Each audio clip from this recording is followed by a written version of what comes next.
قرآن پاک کی آیت کریمہ نازل ہوتی ہے، محبوب صلی اللہ علیہ وسلم گزشتہ نبیوں کی امتیں جب گناہ کرتی تھی، کسی کو باندر بنا دیا جاتا، کسی کو جو ہے سور بنا دیا جاتا، کسی کی شکل کسی طرح جو ہے وہ تبدیل کر دی جاتی، اللہ کے محبوب پیغمبر اتنے روئے، آنکھوں سے اتنے آنسو بہے کہ آپ کی داڑھی مبارک تر ہو جاتی ہے، سینہ مبارک تر ہو جاتا ہے۔ اللہ فرماتا ہے جبریل جا، میرا محبوب اتنا رو رہا ہے، جا میرے محبوب کے پاس چلا جا، پوچھ میرا محبوب کیا کہتا ہے۔ جبریل آتے ہیں، یا رسول اللہ صلی اللہ علیہ وسلم رونے کی وجہ کیا ہے؟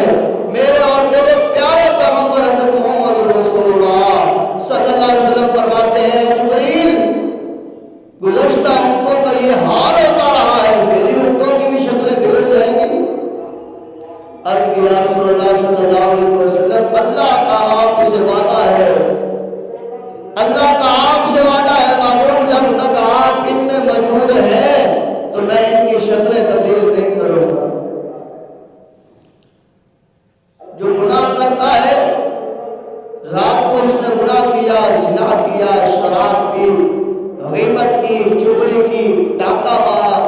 کوئی ایسا معاملہ کیا جو گناہ کا ارتکاب تھا وہ اس نے کیا،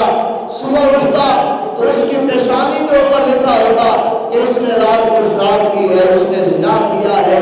اس نے یہ کیا ہے، اس نے یہ کیا ہے، اور لوگ کہتے وہ زانی جا رہا ہے، وہ شرابی جا رہا ہے، وہ فلاں جا رہا ہے، اس کے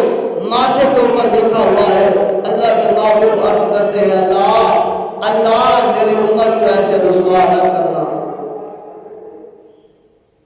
اللہ میری امت کو ایسے رسوا نہ کرنا۔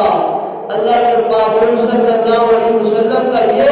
جملہ اللہ کی بارگاہ میں کہنا تھا، اللہ نے قبول فرمایا۔ اللہ نے فرمایا محبوب باقی ان کے گناہ کرتی تو ان کے ماتھوں پر، پیشانیوں پر لکھ دیا جاتا، دماغوں کی چوکھٹوں پر لکھ دیا جاتا، ان کی دیواروں پر لکھ دیا جاتا۔ لہذا محبوب ان کے گناہوں کے اوپر میں اس وقت تک پردہ ڈالوں گا جب تک وہ ان میں موجود ہے۔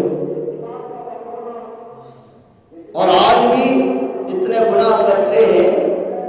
تو وہ پردے، وہ قریب خدا ڈالنے والا ہے، بندے صرف اور صرف اس بات کو اچھالنے والے ہیں۔ اگر